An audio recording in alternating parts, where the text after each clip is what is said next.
વડોદરા શહેર જિલ્લા નિવૃત્ત પોલીસ ગ્રુપ પરિવાર દ્વારા આજરોજ ગુજરાતની સરહદ મહારાષ્ટ્ર બોર્ડર પાસે આવેલ ગામ જરવાની તાલુકો ગરડેશ્વર જિલ્લો નર્મદા ખાતે વસ્ત્રદાન અન્નદાન કીટનું વિતરણ કાર્યક્રમ વિનામૂલ્યે કરવામાં આવ્યું।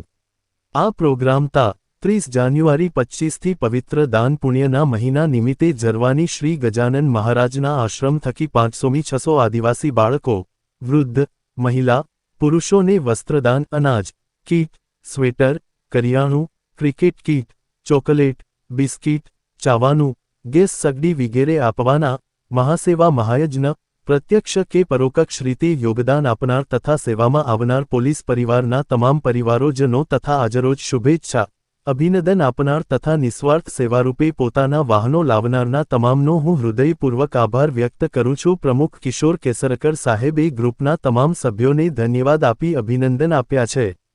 ભવિષ્યમાં આવા સેવાના ઉમદા કાર્યમાં આપને તમામ મળી સહકાર આપીશું। આજના કાર્યક્રમમાં 30 ઉપરાંત નિવૃત્ત પોલીસ કર્મચારી ભાઈ અને બહેનો આ કાર્યક્રમમાં જોડાયા હતા। रिपोर्टर रवि तरबदा, वडोदरा। ये कौन सा जिला और कहाँ ये आश्रम आया है? ये नर्मदा जिला है। ये झरवानी गांव में आश्रम आता है, श्री संत गजानन महाराज अन्न छत्र। कितने साल से ये आश्रम बना है? ये 2021 में आश्रम बना है। उसके पहले हम एक घर में भाड़े से रह के सेवा दिए 1 साल।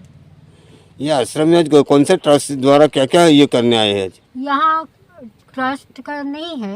आज यहाँ बड़ौदा पुलिस निवृत्त जो कर्मचारी है उन्होंने बच्चों के लिए सामान लाए, कपड़े लाए, बड़ों के लिए कपड़े, स्वेटर, खिलौने और हमारे आश्रम के लिए अनाज लेकर आए हैं ये लोग। कितने आज लोगों को ये किया होगा? आज कम से कम 300 से 400 लोगों के लिए इन्होंने किया है। आपका नाम? मेरा नाम ममता पुरी है। हम प्रॉपर नागपुर से हैं। આજે વડોદરાથી જે નિવૃત્ત કર્મચારી પોલીસ ગ્રુપ ક્યાં આવેલું છે અને કયા કાર્યક્રમ માટે આવેલું છે? આજરોજ વડોદરા શહેર જિલ્લા નિવૃત્ત પોલીસ કર્મચારી ગ્રુપ પરિવાર તરફે વડોદરાના જનહિતમાં લોક ભાગીદારીના સાથ સહકારથી અને અમારા પોલીસ કમિશનર શ્રી કોમર સાહેબ, ડીસીપી શ્રી તેજલ પટેલ મેડમ તથા હેડક્વાર્ટરના આરપીઆઈ MM રાઠોડ સાહેબ તથા ભૂતપૂર્વ વડોદરાના કમિશનર શ્રી ગેહલોત સાહેબ આ બધાના પ્રેરણાથી અમો વડોદરા શહેર જિલ્લા પોલીસ કર્મચારીની બહેનો અને ભાઈઓ નર્મદા જિલ્લાના ઝરવાની મુકામે ગજાનન આશ્રમમાં આવેલ છે।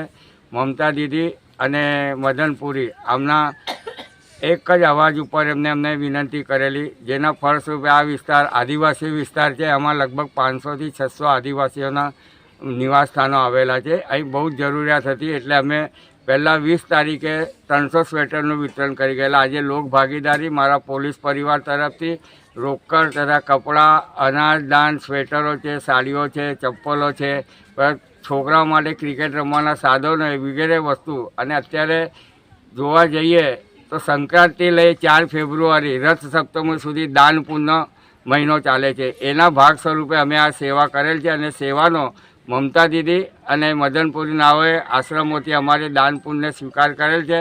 એવા જ એમના આશીર્વાદ અને ગજાનન મહારાજના આશીર્વાદ અમારા ગ્રુપ ઉપર રહે અને આવી જ પ્રેરણા અમને મળતી રહે અને આગળ બી આવી ગરીબ લોકોની સેવા કરવાનો અમને ઈશ્વર પ્રાપ્ત થાય અને માન સન્માન મળે, જે જ અમારા માટે મહાકુંભ છે। આજે જે મૌની હંમેશા કાલે કે આજે જે અમે અહીં દાન પૂર્ણ કર્યું છે એમાં અમને એવું લાગે છે કે સાક્ષાત હર હર મહાદેવ અને ગજાનન મહારાજના આ લોકોની અંદર અમને દર્શન થયેલા છે અને તે બદલ હું આ આશ્રમના અને એમના વહીવટકર્તાના, મારા પોલીસ પરિવારના, મારી સાથે અત્યારે આવેલા તમામ ભાઈઓનો, બહેનોનો, જે કોઈ કારણસર આવી નહીં શક્યા તે તમામનો ખૂબ દિલથી આભાર વ્યક્ત કરી ધન્યવાદ આપું છું। જય હિન્દ, જય ભારત। આજે કેટલા કર્મચારી આવેલા છે? અત્યારે અમારા 32 કર્મચારીઓ છે અને સેવામાં અમારા માજી કોર્પોરેટર પણ આવેલા છે, પછી અક્ષર સિટીના કઈ વહીવટકર્તા જે પટેલ છે આવેલા છે અને અમારા પોલીસ જમાદારના નિવૃત્ત ASIના જમાઈ યોગેશ અરગડે કે જેમને અમારી સાથે પિકઅપ વામ લઈ બોલેરો એ પણ સેવામાં સામેલ છે। તમામનો હું ખૂબ ખૂબ અભિનંદન આપી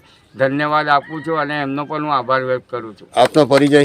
હું કિશોરભાઈ કેસારકર, વડોદરા શહેર જિલ્લા નિવૃત્ત પોલીસ કર્મચારી ગ્રુપનો પ્રમુખ છે અને આ બધે મારો પરિવાર છે અત્યારે આપ જોઈ રહ્યા છો તે।